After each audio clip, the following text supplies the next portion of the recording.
The story begins aboard a luxury liner traveling from San Francisco to Yokohama. Our narrator, a rather reserved Englishman, is dismayed to find he will be sharing a cabin with a boisterous and overly gregarious gentleman named Mr. Kelada. From the moment he introduces himself, Mr. Kelada dominates the conversation, earning the derisive nickname Mr. Know-All for his incessant chattering and overwhelming confidence in his knowledge about everything. Mr. Kelada's demeanor rubs most of the passengers the wrong way, including the narrator. He is opinionated, loud, and seemingly tireless in his efforts to be the center of attention.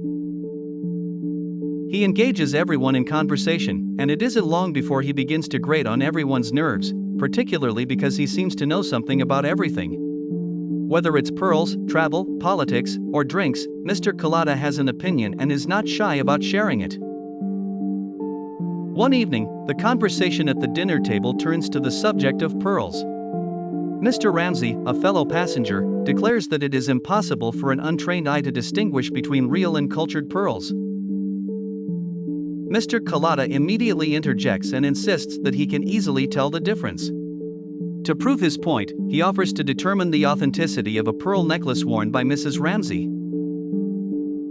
Mr. Kelada examines the necklace and confidently pronounces it to be genuine, worth a tremendous amount of money. Mr. Ramsey, however, vehemently disagrees and offers to bet $100 that the pearls are cultured.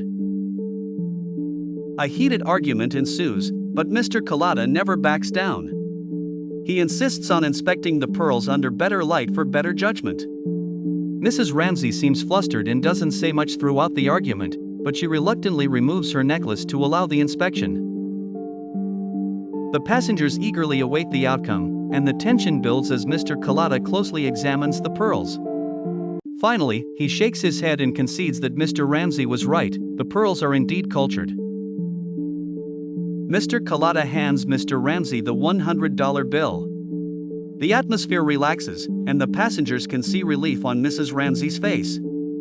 She hastily puts the necklace back on and thanks Mr. Kelada in a low voice. In the days following the incident, the narrator is puzzled by Mr. Kelada's sudden backing down, given his usual obstinate nature. However, the turning point comes when the narrator spots an envelope pushed under the door of Mr. Kelada. It's a slip with a $100 bill inside and a small note that reads, "Thank you L," signed by Mrs. Ramsey. Realizing that Mr. Kelada had protected Mrs. Ramsey from being exposed in front of her husband and the fellow passengers, the narrator's opinion starts to change. He gains a newfound respect for Mr. Kelada, understanding that his flamboyance masks a deeply compassionate nature. The story concludes with the narrator acknowledging that despite his initial impression of Mr. Kelada as overbearing and annoying, there is more to him than meets the eye.